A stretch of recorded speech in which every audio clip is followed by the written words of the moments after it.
지금 그 나온 주주클럽 타이틀은 예전에 제가 같이 만들었던 건데 예. 그 주주 여러분과 함께 그 상장 기업을 탐방하자 이런 취지에서 만들었던 건데 상대적으로 주주 여러분들이 참여를 안 하시더라고요. 코너 이름을 예. 직접. 그 주주들과 함께 기업 탐방을 가자 이런 내용이었는데 예, 그냥 그래서 그 TV로 보시는데 많이들 만족을 하시더라고요. 바쁘시니까요. 김시영 기자는 이제 그 많은 기업들, 상장 기업들, 뭐 CEO부터 시작해서 많은 사람들을 만나고 있잖아요.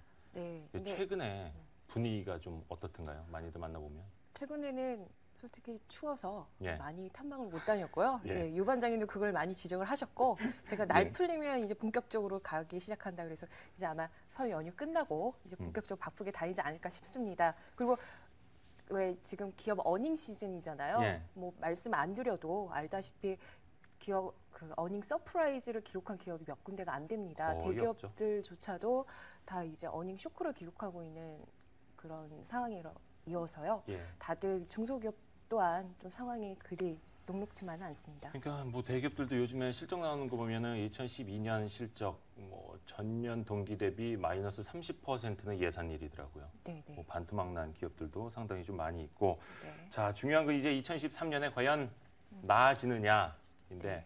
김신정 기자가 오늘 그 준비한 주제가 IPO 시장이에요. 네, 그렇습니다. 예, 이쪽은 어떠나요, 최근에? 네, 그 왜 올해 1, 2월에 되게 IPO 기업들이 되게 많이 몰려 있었습니다. 그래서 왜 작년은 IPO 시장이 그야말로 완전 위축됐었거든요.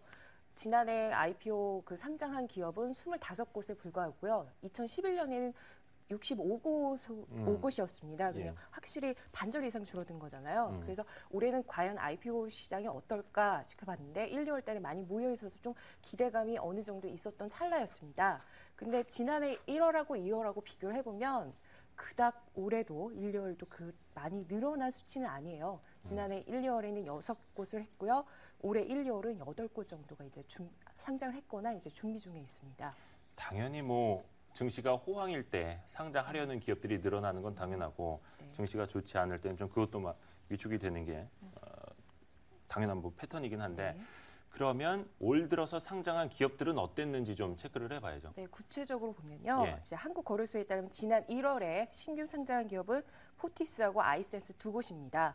그리고 이달 2월에는 이제 우리 이에나라고 아이원스, 그다음에 GD, 그다음에 제로투세븐 등 네 곳이 상장을 했거나 앞두고 있습니다.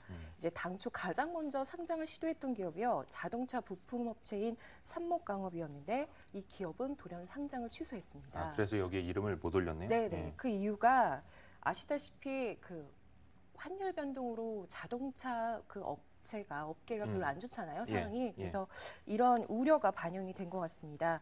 올해 자동차 사업 시장이 별로 좋지 않다 보니까 후방 사업인 이제 부품 업체 또한 좋지 않다고 이제 판단을 했기 때문인데요. 이제 다른 자동차 부품 업체들의 상장사 주가도 이렇게 봤더니 그닥 좋지만 않았다고 합니다. 그래서 이제 삼목광업이 이제 상장을 이제 돌연 취소하게 이르렀습니다. 예. 그 보니까 올해 그 상장한 기업들이나 상장할 기업들 보니까 청약 경쟁률은 뭐 되게 높아요. 네, 뭐 그렇습니다. 500대 1부터 막 800대 1까지 있는데 네. 근데 또 상대적으로 규모가 작은 코스닥 기업들이다 보니까 그 금액 사이즈로는 또 크다고도 할 수는 없을 테고 하나하나 일단은 상장한 기업들을 살펴보겠습니다. 어디부터 봐야 되나요? 일단 아이센스? 네, 예. 아이센스부터 일단 소개해드리겠습니다. 제가 그 생산 라인을 미처 못 갔다 오고요. 그래서 이 아이센스의 주력 상품인 요 혈당 측정기를 직접 요 스튜디오에 가지고 나왔는데요. 저는 그 무슨 휴대전화 하나 들고 온 줄 알았더니 그게 예. 혈당 측정기요? 네네, 혈당 측정기입니다.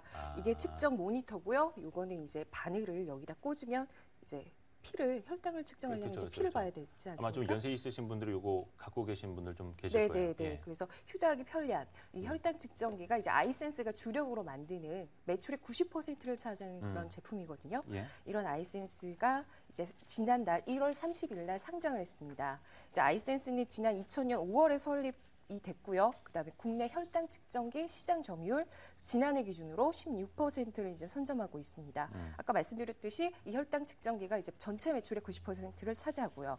그다음에 이 아이센스의 그 가장 큰 매출 비중이 이제 국내 내수가 아닌 이제 해외 매출 비중이 엄청 높습니다. 예. 미국하고 일본, 뉴질랜드 등의 이제 혈당 측정기하고 이제 또 다른 제품이 혈당 스트립을 공급하고 있고요. 더욱 더 이제 해외 시장을 넓혀 나간다는 그런 계획입니다. 현재는 이제 전 세계 20곳 정도에 이제 해외 수출을 하고 있고요. 자세한 설명은 대표이사의 말씀 들어보겠습니다. 예. 저희 제품은 주로 선진국 쪽으로 지금 많이 나가고 있고, 그다음에 이제 최근에는 이제 뉴질랜드의 뉴질랜드 전체 혈당 측정기 시장에 이제 단독 공급 계약을 체결했거든요. 그래서 그쪽도 이제 많은 그런 성과를 가지고 있어서 이미 좋은 거래처를 갖고 있고. 차근식 대표 네. 이야기를 들어봤고 역시 그 선진국 쪽에다 계속해서 기대를 하고 있다 이런 이야기고 2000년에 설립한 회사네요. 네. 뭐 실적은 좀 어땠습니까 최근에? 네, 지난 3분기 아직 이제 4분기 실적 발표는 지금 한창 이제 발표를 하고 있잖아요. 예. 아직 발표가 안 되는데 지난 3분기 누적 매출액은 이제 449억 원, 영업이익은 61억 원, 당기수익은 이제 55억 원을 기록했습니다. 그리고 이제 아이센스가 이렇게 상황이 안 좋은데 이제 상장을 굳이 한 이유가 이제 바로 이제 추가 설비 투자에 쓰일 그런 자금을 이제 모으기 위해서 이렇게 상장을 시도한 거거든요. 더욱 자세한 설명은 이제 대표 이사의 말씀 들어보겠습니다. 예.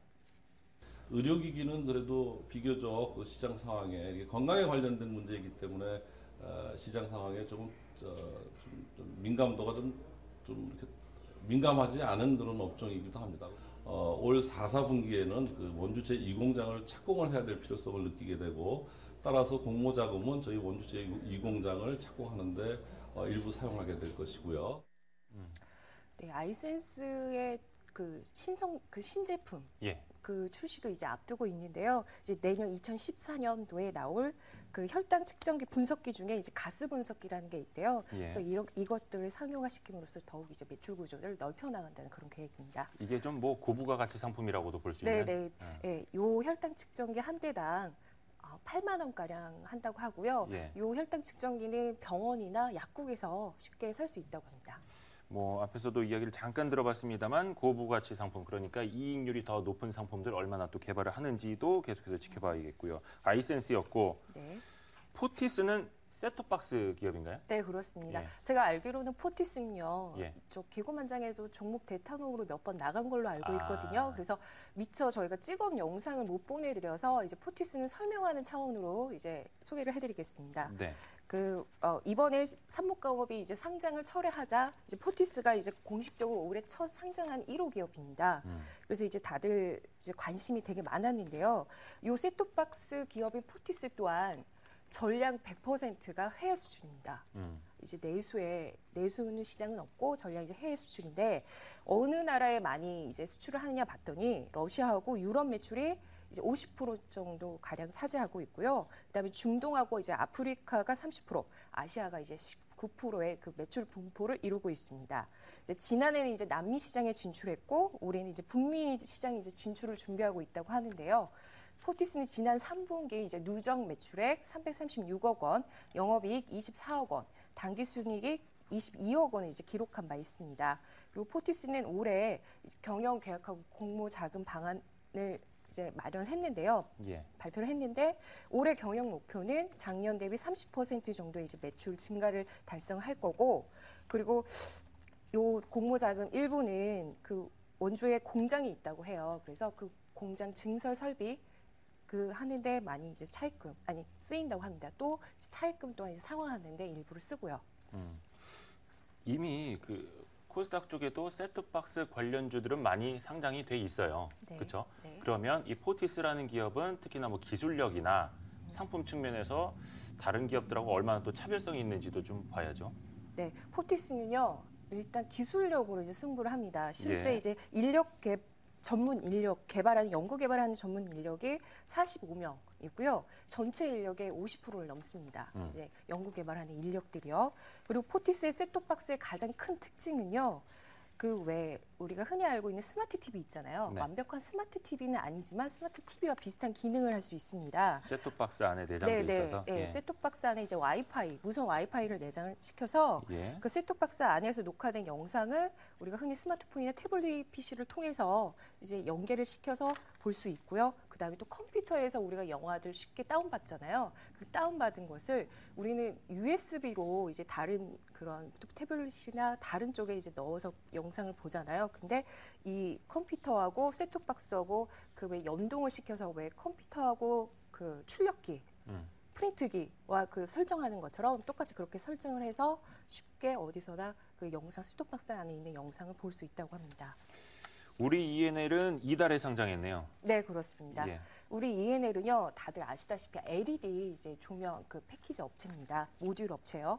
우리 ENL은 그 우리 조명 그룹의 이제 계열사고요. 우리 조명 그룹은 아시다시피 이제 우리 ETI 디스플레이 강원 전문 업체, 그다음에 뉴 옵틱스 등을 여러 3-4개 계열사를 두고 있습니다. 그리고 우리 ENL의 그 가장 큰 특징은요, 주요 고객사가 LG 디스플레이입니다. 이제 매출의 90% 가량이 LG 디스플레이에다가 납품을 하고 있거든요. 그리고 LG 디스플레이가 우리 ENL의 2대 주주입니다. 그래서 이제 당연히 이제 그 2대 주주인 LG 디스플레이가 큰 매출 비중을 차지할 수밖에 없는데, 근데 우리 ENL의 그 지난 2011년 실적을 봤더니 이제 매출은 2,562억 원이고요. 영업이익은 이제 340억 원을 기록한 바 있습니다. 그리고 우리 ENL이 밝힌 중장기 계획은요, 이제 해외 시장 영역을 넓혀 나간다고 하는데요. 이학동 대표이사의 설명 들어보겠습니다. 예. LG 디스플레이가 저희가 이제 투자한 기업이 되겠는데, 투자한 기업에 저희들이 우선 집중하다 보니까는 디스플레이에 한 90% 매출이 집중돼 있고, 근데 올해서부터는 중화권 지역, 또 일본 지역, 또 조명 쪽으로는 미국, 일본 시장에 골고루 이제 분배를 시킬 그럴 생각을 가지고 있습니다. 근데 또 반대로 너무 한 그 공급처에만 좀 매달리다 보면은 그게 또 리스크 요인이 될 수도 있지 않을까요? 그렇죠.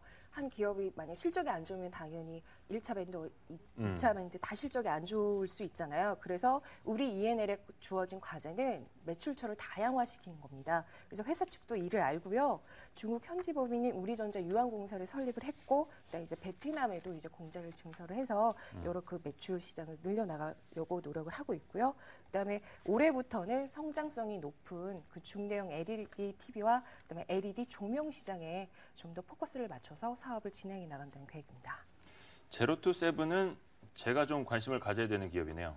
네, 뭐 그렇습니다. 유아용품 업체라서. 네네. 네. 아동복도 만들고요. 예. 그다음에 유아복도 만들고 화장품도 만드는데 그 제로투 세븐의 그 어제 나왔어요. 그 청약 경쟁률이요. 어제 나왔는데 750대 1. 그럼요. 네. 예. 청약 19일 날 상장 증거금만 예정이고. 1조 8천억 원 정도가 이제 몰려들었습니다. 자금이. 그래서 왜 이렇게 관심을 갖느냐 봤더니 그 제로투 세븐은요. 저희가 흔히 아는 메일 유업 예. 그룹의 계열사입니다. 그래서 요 메일 그 제로투 세븐의 그 김정민 대표이사가 그 메일 유업 회장의 동생입니다. 아하. 예, 그래서 이게 그 형제들이 이제 운영하는 그런 회사인데요. 이제 제로투 세븐이 2000년도에 설립이 됐고요. 그다음에 현재는 알로앤루, 그다음에 포레즈 알퐁소 등 중저가 아동 브랜드하고 한방 그 유아용품 브랜드 궁중비책 이거 광고 많이 나오더라고요. 이거 아마 그 아이 있는 집에서는 궁중비책 다들 아실 거예요. 네. 저희 집에서 쓰고 있거든요. 아, 쓰고 예. 있나요? 네. 그렇더라고요. 궁중비책을 이제 만들고 있습니다. 네. 이 제로투 세븐 지난해 3분기 매출액하고 영업이익을 봤더니 이제 1,796억 원, 영업이익은 90억 원을 기록했습니다. 그 앞으로 이 회사가 그 어떤 계획들을 갖고 있는지, 물론 이제 좀 시간이 안 돼서 시간이 좀 남으면은 조성철 전무의 이야기를 좀 들어볼 텐데 네. 그 남아 있는 걸 좀 김신정 기자가 설명을 좀 해주세요. 네. 그러니까 저희가 맨 처음에 이 제로투 세븐의 그 기자간담회 갔을 때 가장 궁금했던 점이 그거였어요. 출산율이 엄청 저조하잖아요. 그렇죠. 저조한데 과연 이 유아복 시장이 나아질 수 있을까라는 질문을 했고, 이에 대해서 김정민 대표이사는 참석을 못하고 조성철 CFO 전무이사가 이제 대답을 해줬는데요. 그래 내수 시장은 출산율이 높아지지 않는 한 시장 상황이 좋아질 리는 없다라는 것을 인지를 하고 계시더라고요. 그렇죠. 예. 그래서 해외 시장, 중국이나 그런 다른 해외 시장이 인구 많은 시장으로 이제 매출 비중을 늘려나가서 시장 개척을 해나가서 이제 수익원을 얻겠다 그런 계획입니다. 제로투 세븐이 이제 19일 날 상장을 네. 하게 되네요. 그 이후에도 좀 많이 기대를 해보겠고요. 자, 시간상 오늘 김신정 기자와 이야기는 여기서 좀 줄여야겠고 시청자 여러분들한테 같이 인사드릴 뻔했죠. 예. 네. 자, 시청자 여러분 새해 복 많이 많이 받으십시오. 받으십시오. 고맙습니다.